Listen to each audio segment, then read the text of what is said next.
রাজকুমারী, আপনার জন্যই আমার এই অবস্থা। এই অভিশাপ থেকে কবে মুক্তি পাবেন আপনি? আমারও যে পরিবারের কাছে যেতে মন চায়। চিন্তা করো না মৌরানী, একদিন ঠিক আমাদেরকে কেউ না কেউ সাহায্য করতে আসবে।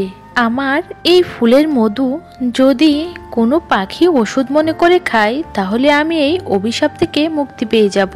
কিন্তু রাজকুমারী, পাখিরা যে মধু খায় না, তাই তো তোমাকে আমি আমার সঙ্গে রেখেছি।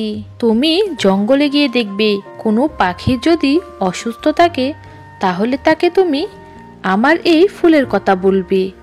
সে যদি এই ফুলের মধু খায়, তাহলে আমিও তুমি মুক্তি পেয়ে যাব। আর তোমার কথা তারা বিশ্বাস করবে, কারণ তুমি ফুলের মধুর রাজা। মৌরানী জঙ্গলে জঙ্গলে ঘুরতে লাগলো ও অসুস্থ পাখিদের খোঁজ করতে লাগলো। তখন সে একটা টুনির দেখা পায় ও সে টুনিকে জিজ্ঞেস করলো, কি ব্যাপার টুনি, তোমার কি হয়েছে? আমি উড়তে গিয়ে পড়ে গেছি। আমার ডানা ছোট, তাই আমি উড়তে পারি না। উপর থেকে পড়ে আমার একটি ডানা ভেঙে গেছে। তোমার ডানা বড় করতে চাইলে আমার সাথে চলো।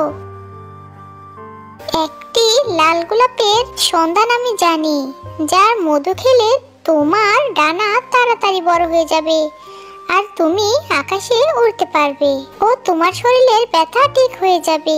তখন টুনি বলল, এটা আবার হয় নাকি? মিথ্যে কথা, আমি এগুলো বিশ্বাস করি না।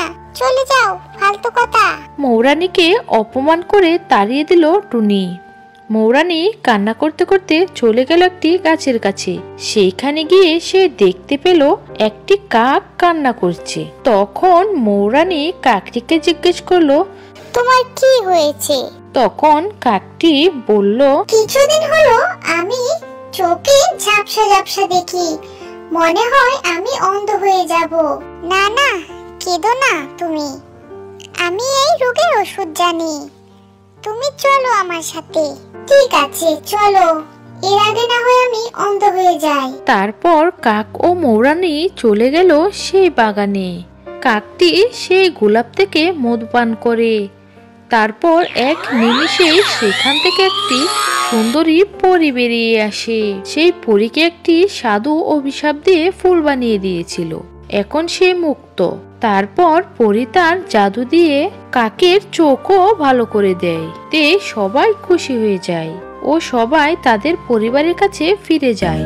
বন্ধুরা, আমাদের এই গল্পটি ভালো লেগে থাকলে আমাদের চ্যানেলটিকে অবশ্যই একটি লাইক করে সাবস্ক্রাইব করে পাশে থাকবেন।